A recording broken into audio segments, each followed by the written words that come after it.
Amigos y amigas de Patria para Siempre y Patria para Todos. Hoy viernes 14 de mayo recordaremos una fecha igual de 1965.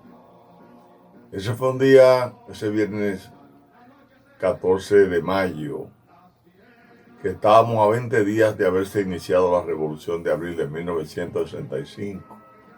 Habían ocurrido muchos eventos diferentes que cambiaron la vida del país en esos momentos. Se había dado un golpe al triunvirato, se había derrocado el 24-25, a las 2 de la tarde ya había juramentado el presidente Molina Ureña. Ese mismo día 25 se bombardeó el palacio, los americanos presionaron por la junta militar. El lunes se iniciaron los combates fuertes en el puente Duarte, continuaron hasta el martes 27, que fueron derrotadas las fuerzas de San Isidro. Al otro día, ya derrotadas las fuerzas de San Isidro, se produce un acontecimiento en la mañana, que es que las tropas de San Cristóbal ocuparon el palacio, mientras los constitucionalistas estaban empeñados en los asaltos a cuarteles y planificar el asalto a la fortaleza Osama, para buscar más armas para seguir combatiendo ahora la invasión norteamericana. El día 29 ya habían desembarcado miles de soldados en la República Dominicana, violando nuestra soberanía. Se había también juramentado la junta militar que llamó a los americanos.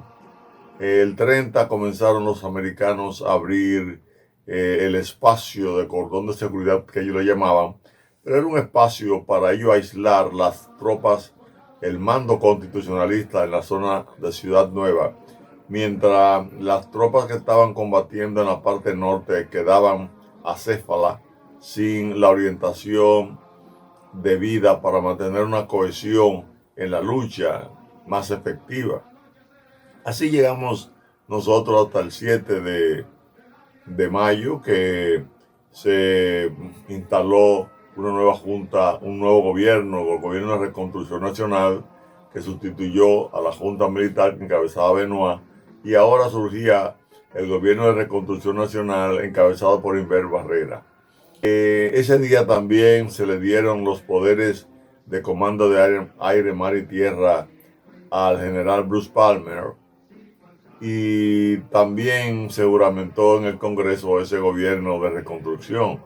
Se vio también que había una alianza ya manifiesta cuando tropas del CEFA ocuparon los entornos del Congreso Nacional.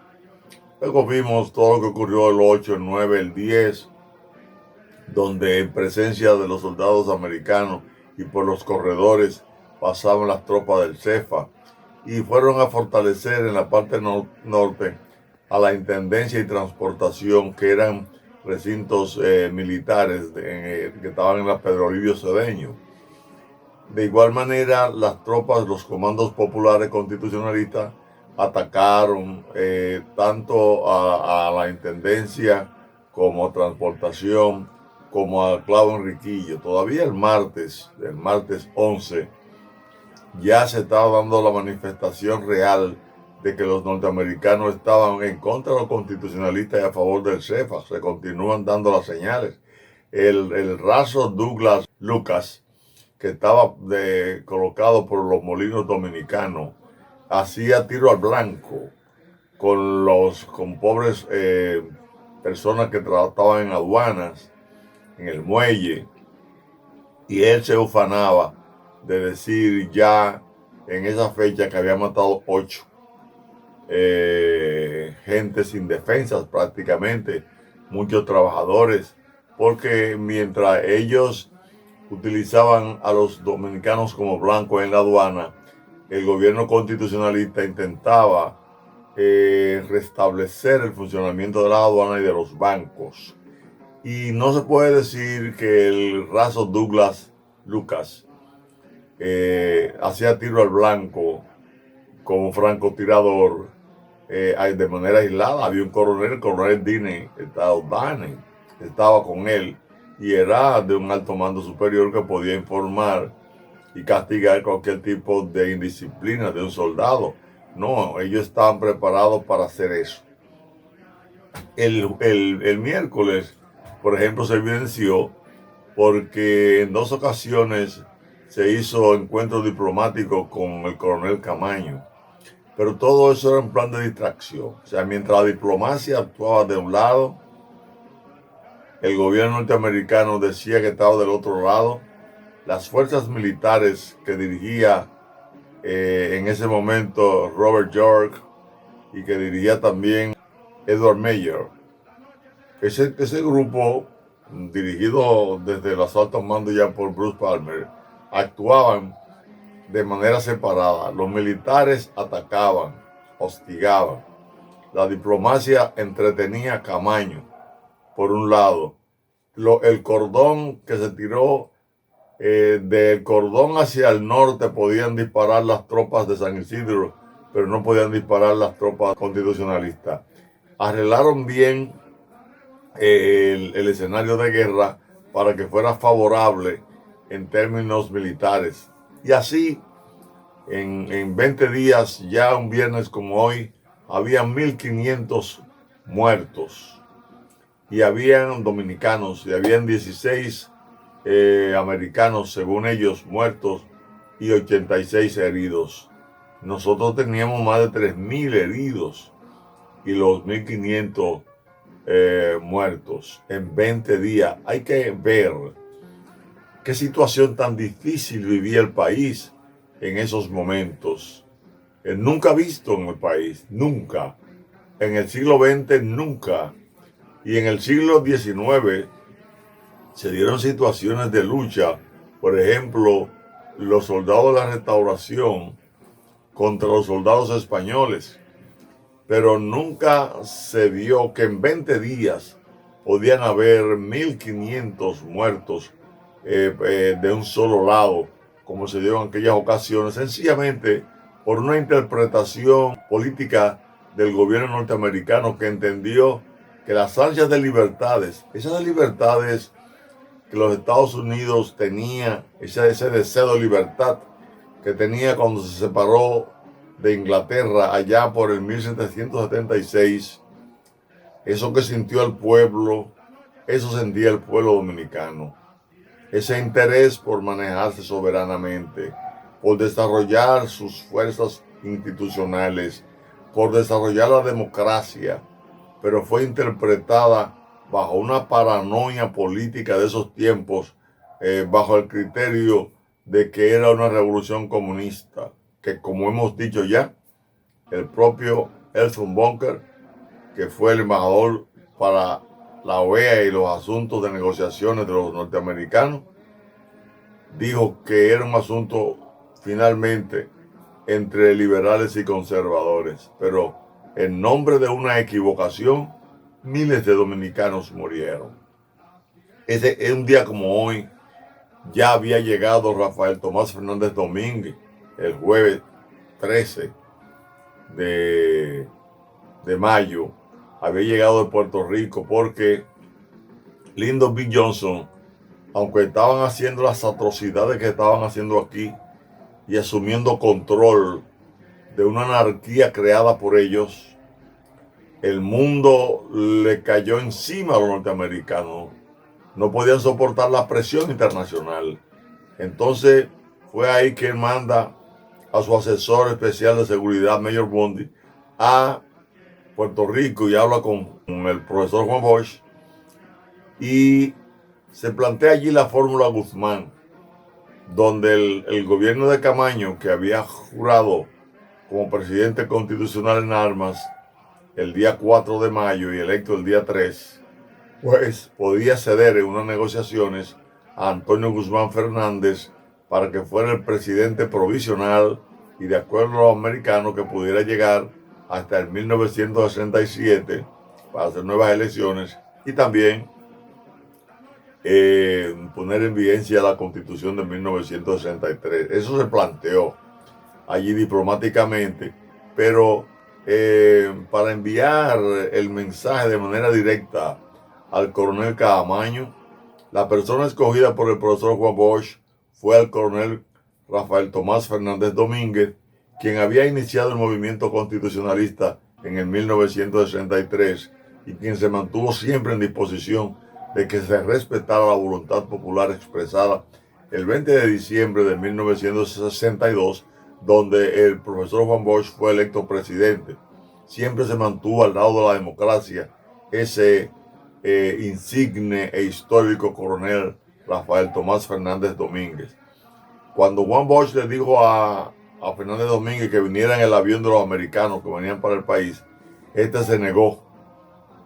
Pero el profesor Juan Bosch, así como convenció a Camaño de que fuera presidente constitucional en armas el 3 de mayo, también le dijo a Fernández Domínguez con su sabiduría, porque Fernández Domínguez decía que no podía venir en un avión norteamericano al país, porque ellos habían invadido al país. Pero Bosch le convence y le dice, y si usted tuviera que atacar a su enemigo con sus propias armas, ¿usted no lo hiciera? Bueno, el coronel Fernández Domínguez le dijo, está bien, profesor, y aceptó y vino. Y vino a incorporarse al gobierno del coronel Camaño y a explicarle de manera directa los mensajes que le había enviado el profesor Juan Bosch. Eso fue un día como ayer, jueves 13 de mayo. Momentos críticos en el proceso de desarrollo de una crisis que de repente inician los que le dieron el golpe de Estado al profesor Juan Bosch el 25 de septiembre, porque si no le dan un golpe de Estado al profesor Juan Bosch, no hay revolución constitucionalista, porque se hubiese respetado la Constitución y el gobierno del profesor Juan Bosch.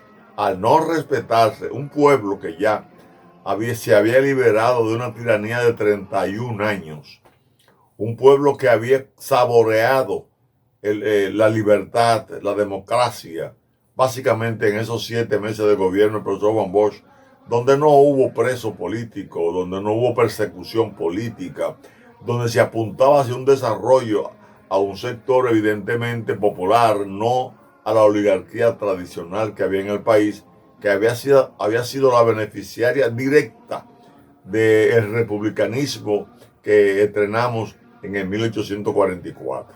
Entonces, el profesor Juan Bosch envía a Fernández Domínguez con la idea de continuar, pero las cosas se tuercen.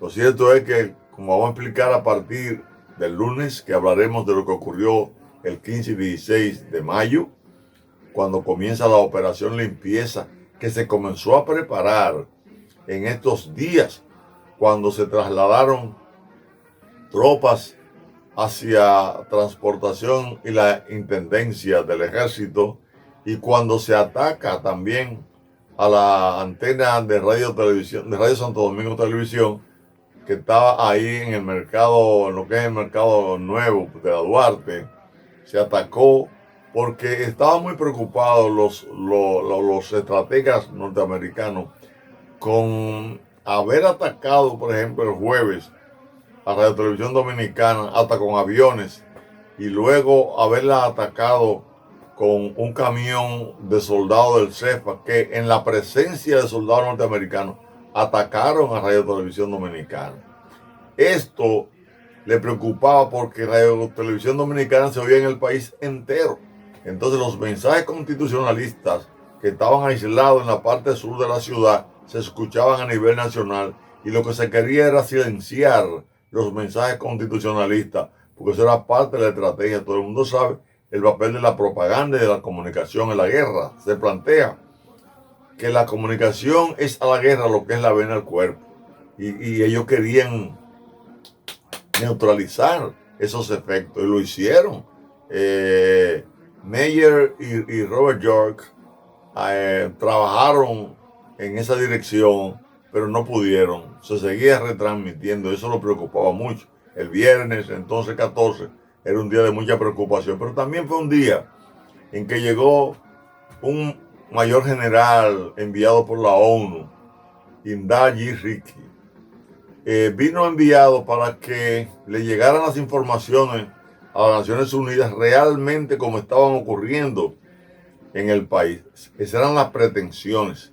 Pero también ese día llegaron 250 soldados hondureños, que fueron los primeros que llegaron aquí al país de la Fuerza Interamericana de Paz, que se comenzó a conformar a partir de los Estados Unidos haber logrado el canciller número 14 de América para poder decidir formar una Fuerza Interamericana de Paz que legalizara la criminal invasión. Eso ocurrió de esa manera. El mayor que lo vino comandando las tropas hondureñas, 250 hombres, fue un mayor Policarpio, que luego terminó dando un golpe de estado en Honduras y del lado del narcotráfico internacional. Hay que ver entonces cuáles eran las implicaciones que tenían esos soldados, esos dirigentes políticos de antes, plegados al interés norteamericano de dominar a América para que no hubiera una nueva Cuba. Así son las situaciones nacionales e internacionales que van actuando de manera directa en determinada coyuntura política de los pueblos. Por ejemplo, nosotros vemos hoy un cambio que se ha dado en la política militar, en lo político militar de Estados Unidos, porque así como vino Andrew P. O'Meara que era encargado de las tropas del Comando Sur de Panamá para el derrocamiento del profesor Juan Bosch, así vino ahora el jefe del Comando Sur de los Estados Unidos para apoyar la lucha contra la corrupción en la República Dominicana. Sea entre comillas como sea, vino ese general antes de que fuera apresado el guardaespaldas, el jefe de seguridad del presidente Danilo Medina. Las cosas van cambiando y en la vida las circunstancias van determinando qué hacer. En el marco de lo que es la política internacional hoy, la debilidad que en América Latina pudo haber tenido los Estados Unidos con la presencia china, donde ya no estamos hablando de una guerra fría, pero estamos hablando de una guerra comercial. Y estamos hablando de una estrategia china que puede llegar en lo comercial, pero que mañana puede llegar en lo militar también. Se adelantan y se van con la corriente de hoy, que es la lucha contra la corrupción.